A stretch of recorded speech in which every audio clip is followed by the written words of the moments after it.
प्रेरित 26। आग्रिपा पाउल को कहले, तुमको निज पक्षर जहा किछि कहिबा पई अनुमति दियागला। पाउल हस्त विस्तार करी निजको समर्थन करी कहले, राजा आग्रिपा, इहुदी माने मोते जेउ सबु विषय अभियुक्त करिसंती ताहा विपक्षरे आपणक सम्मुखरे मु आत्मसमर्थन करने सुजोग पाइथिबारु आज निजको भाग्यवान मन करुछि।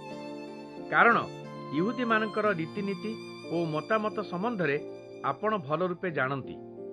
अनुरोध करुछि आपण धैर्य सहकारे मो कथा शुणंतु। पिला दिनरु मु किपरि जीवन यापन करिछि ताहा इहुदी माने जानती।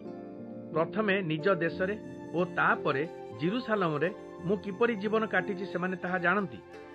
मुझे प्रथमरु फारूसी नामक आम धर्मर सबुठारु नैष्ठिक दलर सदस्य थिली सेमाने एहा जानती एवं इच्छा कले सेमाने ए विषय रे साक्ष्य देई पारिबे। ईश्वर आम पूर्वपुरुष मानकु जो प्रतिश्रुति देइथिले सेथिरे मोर भरोसा थिबा हेतु आजी मु एठारे विचारित हेबा पई ठिया होईछि। आम जातिर 12 गोष्ठी दिवारात्रि प्रभुंकर उपासना करी सेही एक विषय पाइबा पई आशा करंती। हे राजन, मोर सेही भरोसा हेतु इहुदी माने मोते दोषी करुछंती। प्रभु जे मृत मानकु उत्थित करांती एहा विश्वास करिबा असंभव बोली आपण माने काहेकि मने करुछंती। नाजरीतीय यीशुंको आंदोलन को दमन करिबा पई मु यथासाध्य चेष्टा करिबा उचित बोली भाबिथिली। जेरुसालेम रे मु सेपरि कली।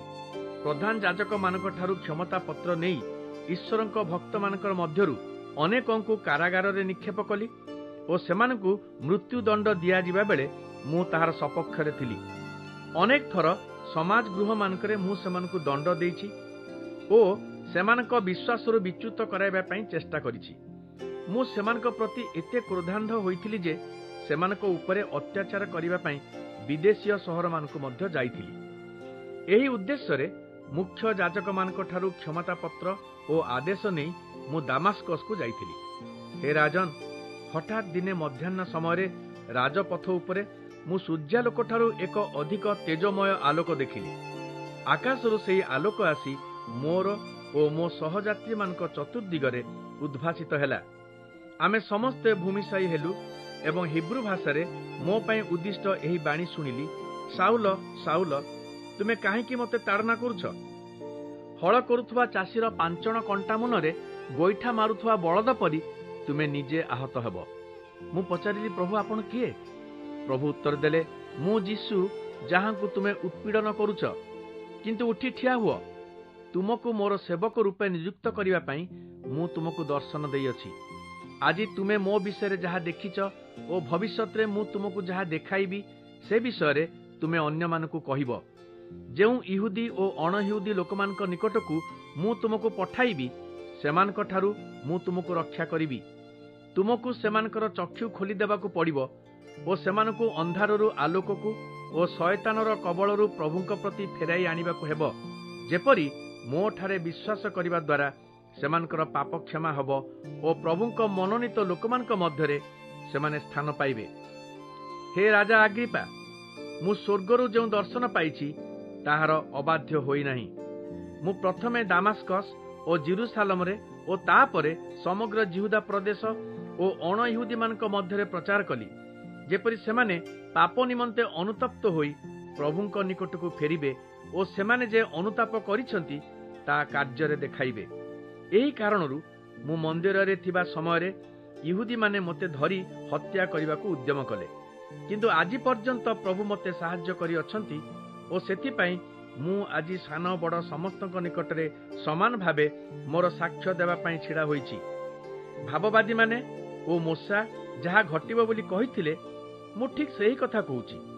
मसीह दुख भोग करिवे ओ मृतमानक मध्यरे सर्वप्रथमे पुनरुत्थित होई इहुदी ओ अण इहुदी मानक निकटरे परित्राणर आलोक प्रकाश करिवे। एही प्रकारे पाउल निज पक्ष समर्थन करी कहूथिबा बेले फेस्टस चित्कार करी कहिले, पाउल तुमे पागल, तुमर उच्च शिक्षा तुमको पागल करी देइछि। पाउल उत्तर देले, मु पागल नुहे मणिमा, मु जहा कहूछि ताहा सत्य ओ युक्तियुक्त। राजा अग्रिपा, आपण ए सबु विषय जानिथिबारु मु आपणक सम्मुखरे ए कथा कहिबाकू साहस करूछि। मु निश्चित भावे जाने जे ए समस्त विषय आपणकू गोचर, କାରଣ ଅଜ୍ଞାତ ସ୍ଥାନରେ ଗୁପ୍ତ ଭାବରେ ଏ ବିଷୟଗୁଡ଼ିକ ଘଟିନାହିଁ। ରାଜା ଆଗ୍ରିପା, ଆପଣ ଭାବବାଦୀମାନଙ୍କୁ ବିଶ୍ୱାସ କରନ୍ତି ତ? ମୁଁ ଜାଣେ ଆପଣ ବିଶ୍ୱାସ କରନ୍ତି। ଆଗ୍ରିପା ପାଉଲଙ୍କୁ ଉତ୍ତର ଦେଲେ, ଏଇ ଅଳ୍ପ ସମୟ ମଧ୍ୟରେ ତୁମେ କ'ଣ ମୋତେ ଖ୍ରୀଷ୍ଟିଆନ କରିଦେବ ବୋଲି ଭାବୁଛ? ପାଉଲ ଉତ୍ତର ଦେଲେ, ଅଳ୍ପ ସମୟ ହେଉ ଅବା ବହୁତ ସମୟ ହେଉ, ଈଶ୍ୱରଙ୍କ ଠାରେ ମୋର ଏତିକି ପ୍ରାର୍ଥନା, ଆପଣ ଓ ଆଜି ମୋର କଥା ଶୁଣିଥିବା ସମସ୍ତେ ମୋ ପରି ହୁଅନ୍ତୁ, ଅବଶ୍ୟ ଏହିପରି ଶିକୁଳିରେ ବନ୍ଧା ହୁଅନ୍ତୁ ବୋଲି ମୁଁ କହୁନାହିଁ। ତାପରେ ରାଜା, ରାଜ୍ୟପାଳ ଓ ବର୍ଣ୍ଣିସ୍ ଏବଂ ଅନ୍ୟ ସମସ୍ତେ ଯିବା ପାଇଁ ଉଠିଲେ। ସେମାନେ ପ୍ରସ୍ଥାନ କଲାବେଳେ ପରସ୍ପରକୁ କହିଲେ, ଏହି ଲୋକ ଏଭଳି କୌଣସି କାର୍ଯ୍ୟ କରିନାହିଁ ଯାହା ପାଇଁ ସେ ମୃତ୍ୟୁଦଣ୍ଡ ପାଇବ ବା ବନ୍ଦୀ ହେବ। ଆଗ୍ରିପା ଫେଷ୍ଟସକୁ କହିଲେ, ଯଦି ଏହି ଲୋକ ସମ୍ରାଟଙ୍କ ଠାରେ ଆବେଦନ କରି ନଥାନ୍ତା, ତେବେ ତାକୁ ଆମେ ମୁକ୍ତି ଦେଇ ପାରିଥାନ୍ତୁ।